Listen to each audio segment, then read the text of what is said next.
Good morning, and welcome to another inspiring episode of the Good Morning Minute, where we start our day with purpose, passion, and a little bit of power. I'm your host, Angelina Mojica, and today's conversation is part of our special series in partnership with the Empower Her Steps virtual conference, a movement rooted in helping women rise, heal, and walk boldly into the life God has called them. Our mission is simple but powerful, empowering life purpose. Because we believe when a woman finds clarity in her calling, everything changes for her family, her community, and for the generations to come. So friends, grab your coffee, take a deep breath, and get ready to be uplifted as we dive into real stories, honest lessons, and bold steps towards purpose with today's incredible guest. And our guest today is Cari. Cari, thank you so much for being a part of our show. How are you? So good, Angelina. I'm excited to be here. Thank you. Yeah, we're excited to have you. You. I know that I've gotten to know you through your bio, but our Mm, listeners don't know much about you. So why don't you go ahead and take some time and introduce yourself? Sure. Thank you. So I come from a background that was very tumultuous, very traumatic, a lot of different forms of abuse, a lot of walking on eggshells and not really knowing from minute to minute what was going to happen. And then we would go out in public and we would be the perfect family. Mm, And And it was this juxtaposition of what we were pretending to be and what we actually were behind closed doors. wow. And so I grew up thinking that this was normal, thinking that nobody ever showed their authenticity, that everybody was putting on this performance.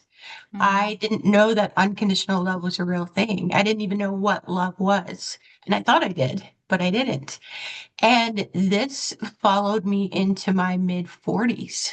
And there were certain things that happened to me as a child, as a teenager, we're starting right around 11, 12, 13, that were forms of abuse.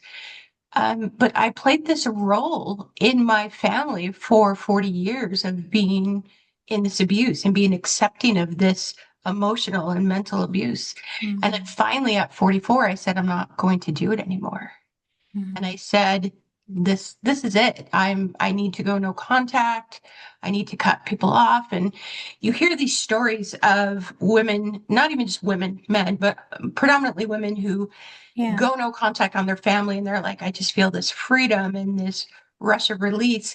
And that wasn't my experience at all. My experience was a lot of guilt and a lot of Mm, shame for doing that. And once I got through that, I then found this identity in me that was very alone, that didn't know what to do or how to do anything because my identity had been wrapped up in who my family had created me to be. And I didn't mm, know who I was. And so I went through some really dark times, got very low into a very scary place in my life, and had this miracle phone call happen. Was introduced to a coach and started working with them. And we worked on trauma resolution for about a year and a half. And mm. we got through that. And he was like, okay, let's start creating, let's start building new, let's see where you're going forward. And at that point, that's when the first 10 years of sexual abuse by a family member came flooding back. And I remembered it. Wow. And that was so much of where my identity was tied up in of who I thought I was. Wow. But I had shoved it so far down, like Mm, into me, that I couldn't access it. And so the things that I couldn't change, the ways that I was being that I couldn't ever seem to conquer, mm. the things that really got me depressed about myself because I didn't know who I was were rooted in this. And so it's been a little over 2 years of a comeback from that, Mm. realizing that happened, remembering those memories, and then overcoming those and going on to create something in terms of a life that I never knew that I could have. Wow. Wow. And so let's kind of unpack that a little bit. I know that's a lot. Yeah. And I mean, I definitely understand coming from the generation of what happens in our house stays in our house kind of mindset. Mhm. Um, what was life like, during the secrecy of it all? Like, how did it impact you as far as your like relationships and just daily functioning? The child, I didn't know any different. So the way it affected me was completely natural. We were basically told who we were allowed to be, when we were allowed to be that. And Mm-hmm. so I didn't have any personality really. I Mm-hmm. was only allowed to be interested in certain things or play one instrument, play one sport, and I had to dance and I had to take piano. I didn't know what I was interested in. And I got out into the world, into college, and I was like, I was this completely lost fake person. I'm like, I don't even know who to pretend to be now. And I Mm-hmm. thought that everybody I met was pretending to be somebody other than they were. And so I just lost. There was this lack of autonomy and sovereignty because I didn't know what to grab onto. I didn't know who to take a stand to be because I didn't know who I Mm-hmm. was Yeah. because nobody was there telling me anymore. Wow. And that went on for generations, for decades. And relationships, I couldn't get into any healthy relationships because I didn't know how to be in a healthy relationship. I didn't know what unconditional love was. And love to me was very scary. Safe people who didn't create chaos, who didn't argue with you, who didn't yell back at you, Mm-hmm. it felt very unsafe. And so I would push safe people away. Yeah. And it was the sea of almost nothingness in terms of knowing who I am. Like if somebody would say, "Who are you?" I didn't have any idea. Wow. Wow. And that's, I mean, and that's so true. I work in the field with child welfare. And so I work with, families and children and with traumatic past. And when you talk about pushing safe people away, we see that all the time. I worked in the foster care industry, and when adoption was brought to the table, you would almost see a switch in a child's behavior because they're searching for the other shoe to drop. And so their behaviors are stemming from fear responses and things like that, pushing a person almost to the edge to see if that normal, quote unquote, that thing that they're most familiar with will surface out of another person that is safe. And so it's almost self-sabotaging behavior in a sense because you're really like, no, I know it's in there. I know it's in there. I know it's in there. Bring it out. And so everything you're doing is to just affirm what you think is real, right? And what you've experienced. And so I just think that's so courageous of you to say that because I see it, in the children that I work with. So you mentioned this healing journey through coaching and trauma resolution. So what was that growing season like for you? What was that year of coaching? What were the changes in the transformation? I love that question. That was one of the hardest and greatest years of my life. And I look back at that and I still get amazed sometimes Mm-hmm. at who I was 3 years ago and who I am now, because who I am now, I could never imagine that I could ever accomplish. But Mm-hmm. what it allowed me to do was to start to face these things head on. A lot of I was very reluctant to work with this coach because I had tried to get help from 3 therapists before and none of them could help me. Mm-hmm. And they kept telling me the same thing to do, which was reparent myself, but none of them could teach me how. Because I'm like, when I go back, I'm still that damaged child. I don't Mm-hmm. know how to step out of that and be the parent I need. And Mm-hmm. so it just didn't work. And after about 12 weeks, they'd be like, well, you should be good. And like just kind of shoved me out the door. And so Yeah. it brought on this identity that I was too broken to be helped. And when Wow. I got somebody who was able to have these very unorthodox methods, but it's what worked with my brain, and there Mm-hmm. started to be progress, there started to be a grace that every once in a while I could show for myself that I didn't Mm-hmm. know was true. There started to be forgiveness, which I didn't Wow. know was possible. I mean, it's like people say this and I could never understand it, but they say it's like things become brighter. Your world becomes lighter, and you can just Mm-hmm. see things differently because you're seeing things with this much hope and this much happiness and this much joy. And that's more Yeah. than you've ever had before. And Wow. once you start experiencing that, you just want it more and more and more. And so for me, I dove right into my coach was like, here's a technique. And then in between sessions, I'd be like, I'm doing this on my own. We're going to see what happens. I'm going to try and Mhm. get as good as I can at this. And we'd come back. I mean, this was months into it, but we'd come back the next week to the next session. And I'm like, hey, this came up this week, but I've already worked on it and it's good. And we can move on to something else. And he's like, this is amazing. But I'm like, I was 24 hours away from ending my life when somebody called me and was led to call me, and they didn't know why, but they were like, I couldn't let you off the phone until you promised to talk to this guy 4 times. And I did it so begrudgingly, Mhm. very Mhm. begrudgingly, but it's what saved my life. And when I tried to push him away, he was like, I'm not going anywhere. Mhm. And when I found this community and I tried to find, somebody else and I shoved them away, he's like, not going anywhere.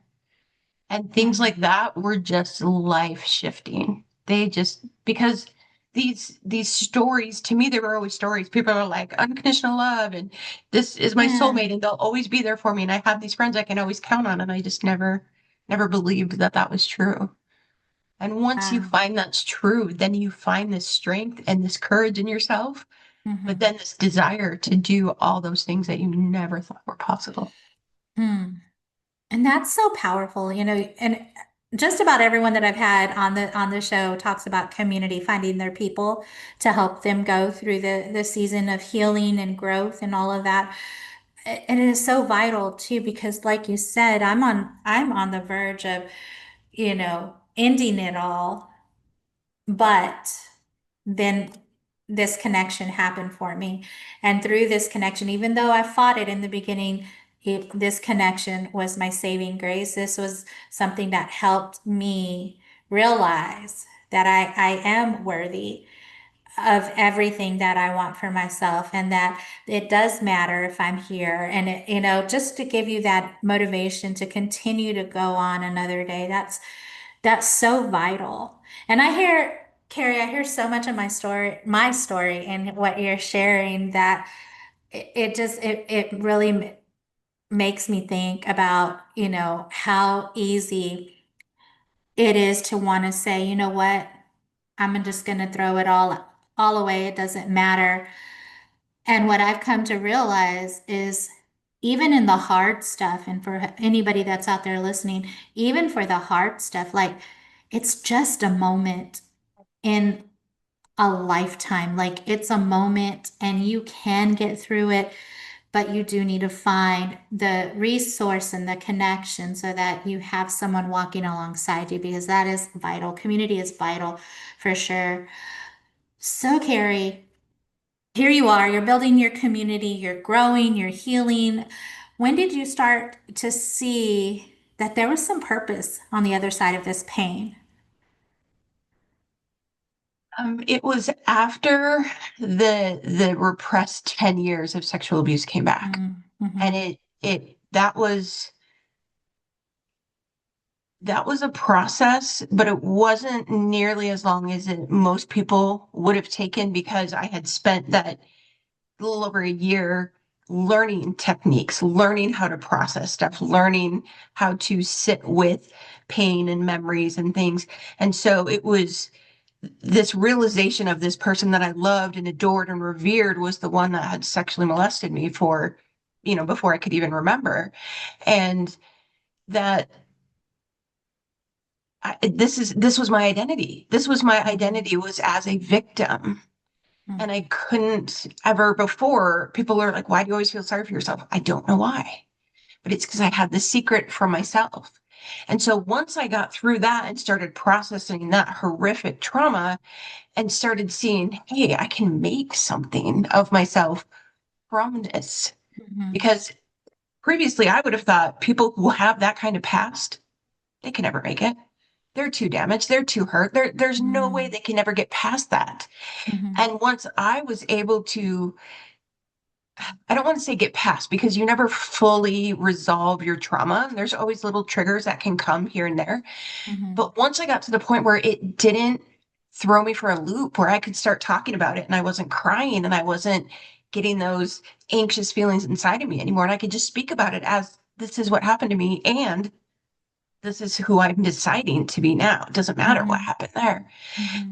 That's when I was like, I want to help other people do this. I want to help other people who feel alone, other people who have suffered.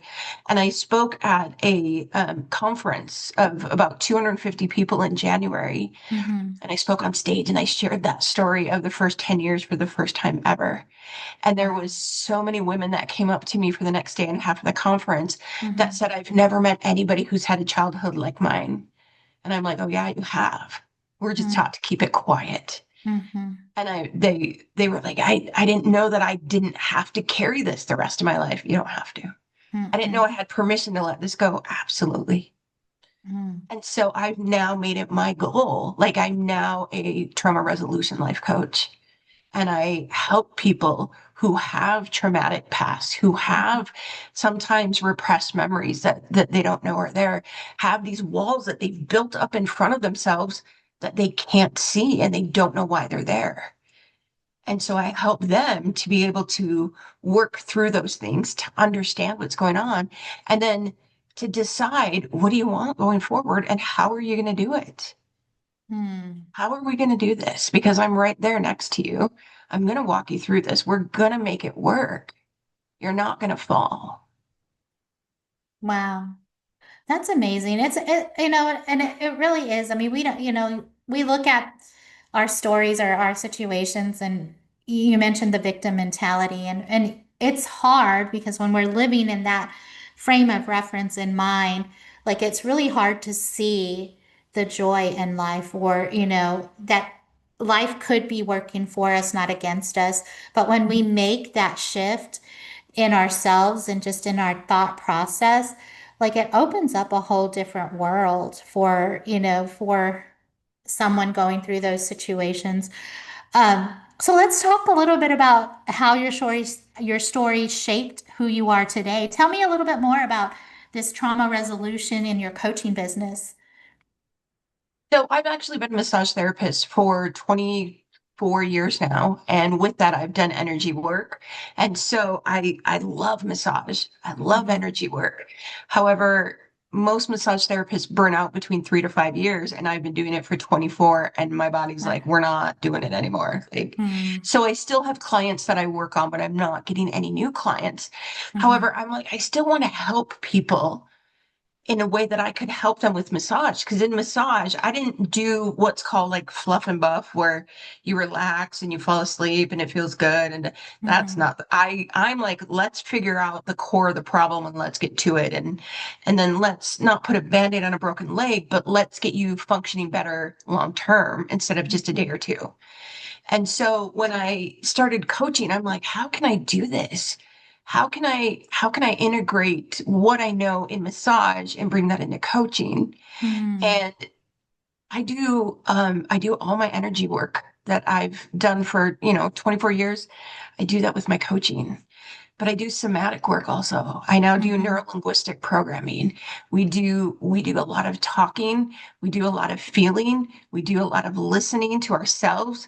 We do a lot of reflecting of this is what I see. Here's a blind spot that you might not be seeing. Mm-hmm. And it's getting people to it's not me giving you the answers. It's me helping you figure out what works for you and what works for your brain and what works for your body. And so it's through a lot of energy work. Um, some local clients I will do massage with also. And Mm-hmm. it's just this beautiful thing of people being able to open up and let go. And we have in the coaching world, we have this analogy of peeling back the layers of the onion. And Mm-hmm. so that's how I was able to get to my deep stuff, was I was able to deal with Yeah. the outer layers. And then you Yeah. open up that space for everything to come out. And once it comes out and there's nothing else holding you back, sky's the limit. I'm Mm. doing things now that I could never imagine in a million years that I would do. And it's just so freeing and there's so much peace with it. And I want other people to have that. Yeah. Oh, so good. So. what advice would you give someone who may be currently in that, I don't know, that in between phase of do I do I keep going? Do I not keep going? What's out there next? There's just that question, that rock, kind of that rock bottom where we've all been at one point in our life. What kind of advice would you give that person? First and foremost, I always say do it hard, do it scared, Mm, do it trepidatiously, do it yes. anxiously, just keep going Mm, because there is another side. There is the other side of what you're going through right now.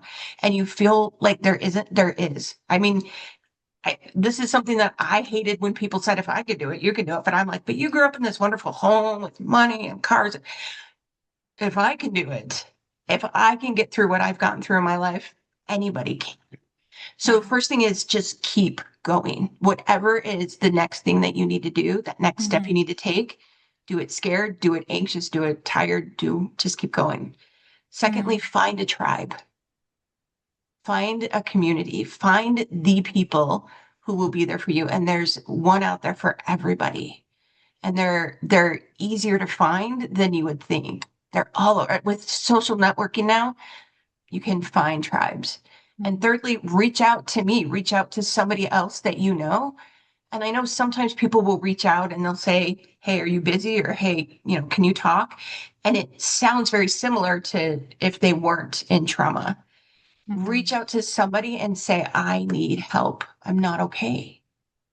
So that they know that there's something more going on there.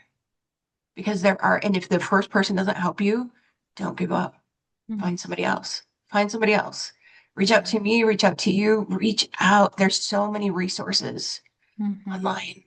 Wow. Just keep That's going. some good, I mean, that's really good advice. And it's so important. I mean, just in those three steps, it's all about just voicing that you need someone, um, and finding those resources to help. What does living on purpose look like for you now, Cari? It makes me smile. It it means it means everything, but it also means nothing. And when I say it means nothing, it means that there's nothing in my way. I mean, I ended up being a part of a book, never saw myself writing in a book, was Yeah. a contributing author to a book, went international in 5 different countries. Okay. Um, I ended up speaking on stage, which I never thought I would do. I'm on podcasts, I'm doing trainings, um I'm creating a podcast for myself. I actually Mhm. created a mini podcast that I'm doing. I'm now creating one that we're going to move across bigger platforms. There's Mhm. other books that I want to be in. There are all these other things that I want to do. I've started cold plunging, I've started running. Never thought I would ever do that. There's so many things that are happening. And when I think about something and say, oh, hey, I want to go here in 6 months, okay, it's going to happen as long as I make it happen. Mhm. Before, it would always be like, oh, here's something I want to do. It's not going to work for me. It won't happen. I can't do that. Things like that don't happen to me. And Mhm. right now, of course they do, because why wouldn't they? Mhm. There's no reason for nothing to not happen to me. And there's nothing for anything to not happen to anybody else because we're all worthy just by our being alive, just by our existence. We're all worthy of Mhm. everything happening that we want. And it can all happen. And if you need help, call me. I mean, if I'm not the person to help you, I'll help you find someone else that will help you. But the walls that are in front of us so often are put up by our own minds. The identities, the beliefs that we identify with of who we Mhm. are so often are given to us by other people as we've grown up and we just hold Yes. on to them. And you let go Yes. of that and you can make whatever identity for yourself you want to. Mm. It's It's such a true. freedom. Yeah, it's true. And I think, and it's about understanding. So like, yeah, so much of the identity is spoken onto us or given to us, so early in childhood, especially with child trauma. Um, so much so it almost distorts us even building a clear picture of our potential, right? It distorts that vision for us. But if you come to a place of understanding that this isn't working for me. So you mentioned like it affected your relationships, it just affected your daily living. So like if you find yourself in a place like that, then that's the moment where you need to say, okay, this happened to me. It's not mine to keep. I can pack it up in a bag and just put it aside, but I also need to know that I'm responsible for where I am today, but I can make changes. And like you said, the freedom that comes from that realization is so powerful. And then you keep walking one step in front of the other into that healing process, engaging with your community, engaging with your tribe, finding the resources, finding the person to help you through that for sure. Oh, man, and it's powerful. And you mentioned worthiness, and you are worthy of the best that life has to offer you, no matter where you came from. And I often say you have everything within yourself. You know, the Lord has blessed you with everything within yourself to overcome and create a life that you want. And so often we drift to, well, I don't have the money resources, I don't have the education, I don't have that. No, but you can create something and then it'll come to you. When you decide in your mind that this is what I want for myself, doors start opening. And your language has so much to do with it. Yeah. When I was first told that the first few times, I was like, that's baloney.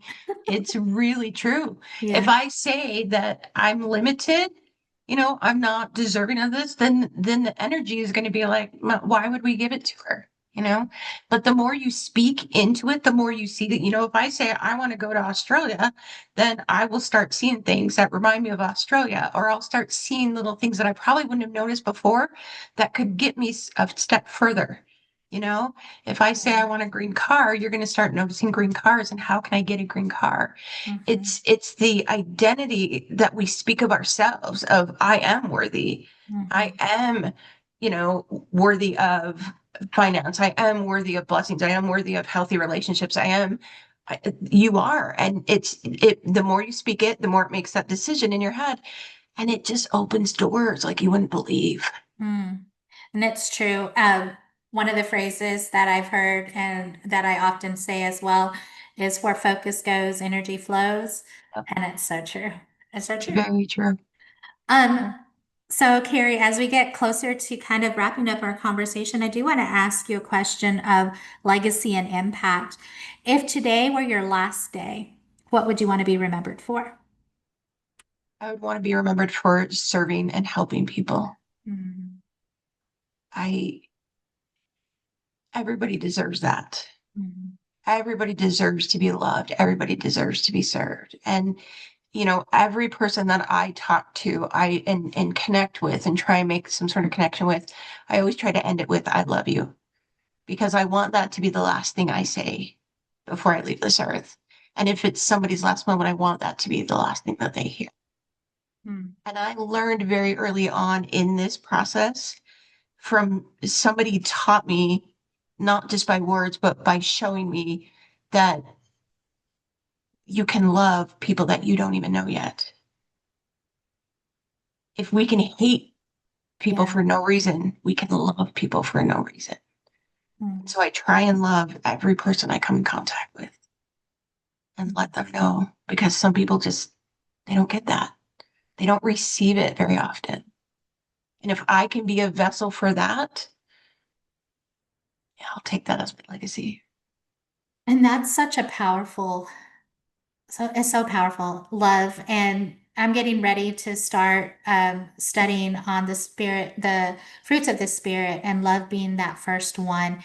And it's almost shocking in the sense of that's also where our trauma happens too, is to distort the vision of love for us. And that's why you see you're in your relationships that are traumatic or dysfunctional or things like that, because you have a distortion of what love looks like.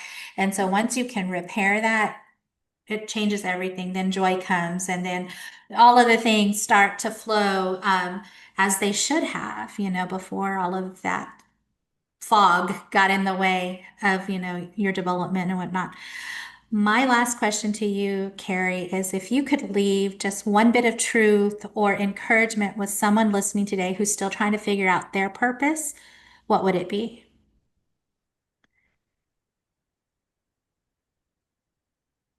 Any change you make in your life is going to be scary. Any little step forward you take out of where you're at right now is going to be scary. It's going to be terrifying. But there is, if you're going through trauma right now, there is another side of it. And it's so glorious and it's so bright and it's so freeing in a way that you cannot imagine right now. Mhm. But I promise you that if you are able to just take one step after another, one foot in front of the other, and sometimes you have to drag that back foot and sometimes you're way down. But if you just keep going forward and whatever comes up, if it's anxiety, if you're too tired, do it scared, do it tired, do it anxious, just keep doing it. Mm, I love that. And so powerful. Well, Cari, if we had a listener out there that's like, you know what, I really like what Cari was just the message she was giving, and I want to work with her, how can our listeners get in contact with you? Easiest way is through my email. It's so the name of my business is Resilience Mind and Body Coaching. So all one word, resilienceminandbodycoaching.com, Mhm. resilience mind and body coaching at outlook.com. And you can get on my link tree, which is linktr.ee/resilience mind and body coaching. That will give you the link. Or if you look up my name or resilience mind and body coaching on Instagram, on Facebook, on YouTube, um, almost all the platforms you'll find me. So Wonderful. Well, there you have it.